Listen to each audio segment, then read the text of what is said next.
साईडने चाललेली होती, तर एक मागून बाईकवाले आले आणि त्यांनी मला ठोस मारली. तर तेवढ्या वेळात एक ऑटो चालक आले, त्यांनी माझी मदत केली.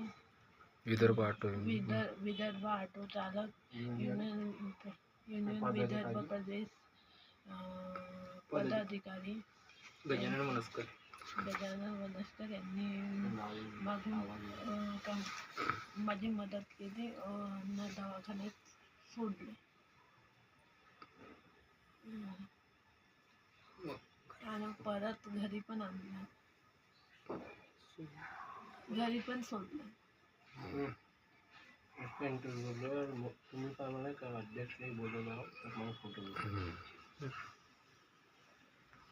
मी इंगण्याहून येत असताना माझ्या गाडीमध्ये 2 सवाऱ्या होत्या. तर माझ्या समोरच ह्या ताईला उडवलं आणि बाईकवाल्यांनी भरधाव होती आणि यांना उडवलं आणि त्या पडलेल्या होत्या. मी विदर्भ ऑटो चालक युनियन विदर्भ प्रदेश यांच्या एक पदाधिकारी ह्या असल्यामुळे मी थांबलो आणि त्यांना बघितलं. त्यांना बसून आपल्या ऑटोमध्ये दवाखान्यामध्ये केअर हॉस्पिटलमध्ये घेऊन गेलो व तिथं त्यांचा उपचार झाला. उपचार झाल्यानंतर मला थोडं काम असल्यामुळे मी निघून गेलो. तिथे संघटनेचे ऑटो संघटनेचं आमचं शाखा ओपन होत होती. तिथे कार्यक्रम चालू होता, मला फोन येत होता वारंवार, त्याच्यामुळे मला जाणं गरजेचं होतं. आणि मी तिथे गेलो व तिथं सगळ्या माझ्या संघटनांना, विदर्भ ऑटो चालक युनियनचे पदाधिकारी सगळ्यांना सांगितलं का असं असं झालेलं आहे. ते लगेच माझ्याबरोबर येऊन त्या ताईंच्या घरी येऊन त्यांच्या म्हणजे हॉस्पिटलला गेलो आम्ही. त्यांना घेऊन त्यांच्या घरी आलो आणि सगळी व्यवस्था आम्ही ते बघितली. त्यांचं घर बघितलं.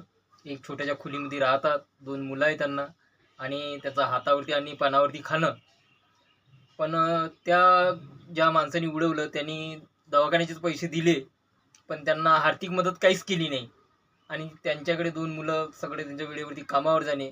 जर असंच लोकांनी केलं तर कसं व्हायचं? एक गरिबांनी कसं जगायचं? आणि याच्यासाठी गव्हर्नमेंट काय म्हणजे कशी झोपलेली आहे का? आणि संघटना जी करतात, आणि अध्यक्ष साहेब बी आमच्याकडे आलेले आहेत, विश्वास भाऊ पण इथंच माझ्याबरोबर लगेच त्यांना जसं कळलं ते माझ्याबरोबर लगेच धावून आले. मला त्यांचे पण आभार प्रकट करतोय. तसेच आपले भाऊ प्रशांत भाऊ बी आले, त्यांनी पण याच्यामध्ये सगळं बघितलं. आणि माझं म्हणणं एवढंच आहे की माणसाने माणुसकी सोडावी नाही. माणसाने माणुसकी सोडावी नाही. व कोणीही असो, रस्त्यावर चालणारा असो की गाडीने चालणारा असो, तर माणसाने आपली माणुसकी जागावी आणि सगळ्यांना धावावं आणि सगळ्यांच्या याच्यामध्ये हातभार लावावा. आणि असं कोणाला गरिबांना असं छेडण्यात काय अर्थ नाही. बस एवढीच माझी सगळ्यांना विनंती आहे. आणि सगळ्यांना आपला विचार करून सगळ्यांना मदत करावी. आणि सगळे ऑटो चालक आमचे सगळ्या कार्यामध्ये तत्पर असतात आणि ऑटो चालकावरतीच अन्याय करतात.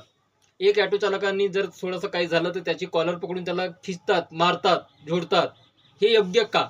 मला गव्हर्नमेंटला तेच विचारायचं आहे. पोलिस पण त्यांना अडवून त्यांना मदत काय, तुला चालवता येत नाही का, तुला दिसत नाही का? गलती कोणाची ते बघत नाही, फक्त ऑटो चालक दिसतो त्यांना. हे टार्गेट कधीपर्यंत? सरकारला आम्हाला हाच जबाब विचारायचा आहे की एक ऑटो चालक सगळ्यांच्या